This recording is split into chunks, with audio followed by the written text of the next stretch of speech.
Today we're going to be talking about some brand new 1.0 Blade and Sorcery Environment news. Now what they've been showing now, recently announced today, is very exciting to see, because now we've got a preview of Crystal Hunt Environment.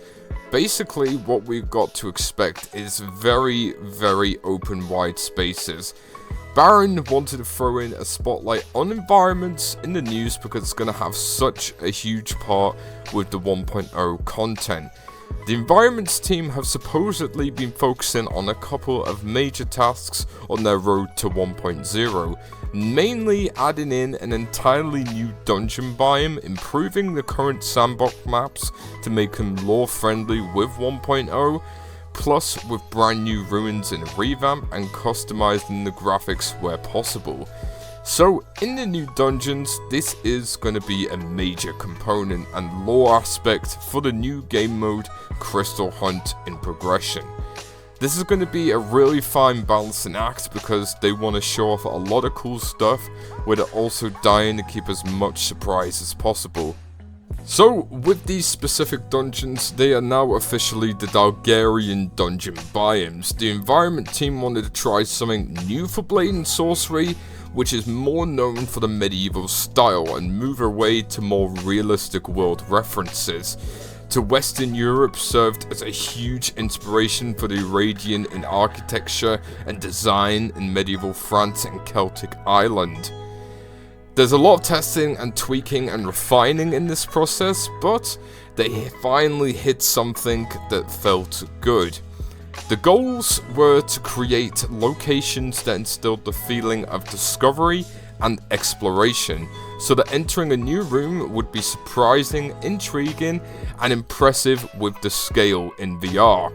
So in contrast, there was a way to desire to stay away from some of the old classic RPG ruins and crypt tropes, because they wanted to try something different, as this is an ancient civilization that has been undisturbed until now, so we really wanted to capture that. An effort that was also incorporated environmentally in the storytelling while not to overt the lore exposition is the idea that rooms themselves could be open to interpretation, for the player to infer what kind of ancient civilization this was. For that reason, when it came to the room concept and the process of making that, this would involve the key question: what is this room's purpose? What was it used for?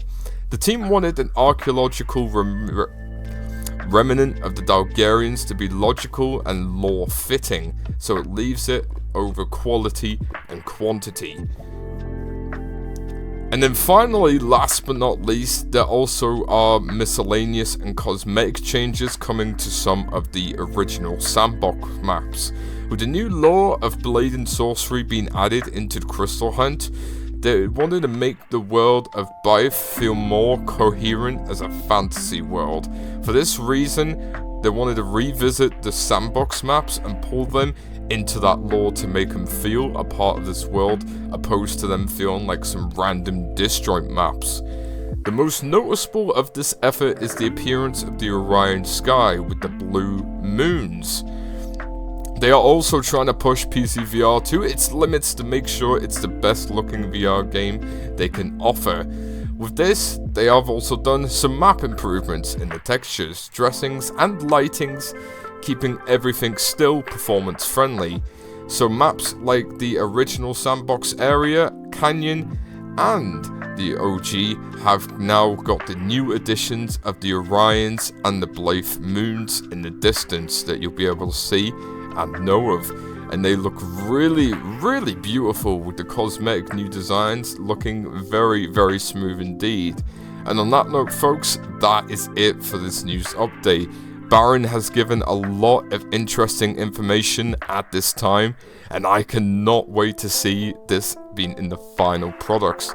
It is now in the bug testing stage, as right now they have been just fixing final bugs and polishes and making it work as it should, checking if anything's missing and anything else that is needed to make it the best update experience for us possible. And on that, folks, let me know your thoughts and opinions down below. And as always, my name's HN. Thank you so much for watching, bye bye now.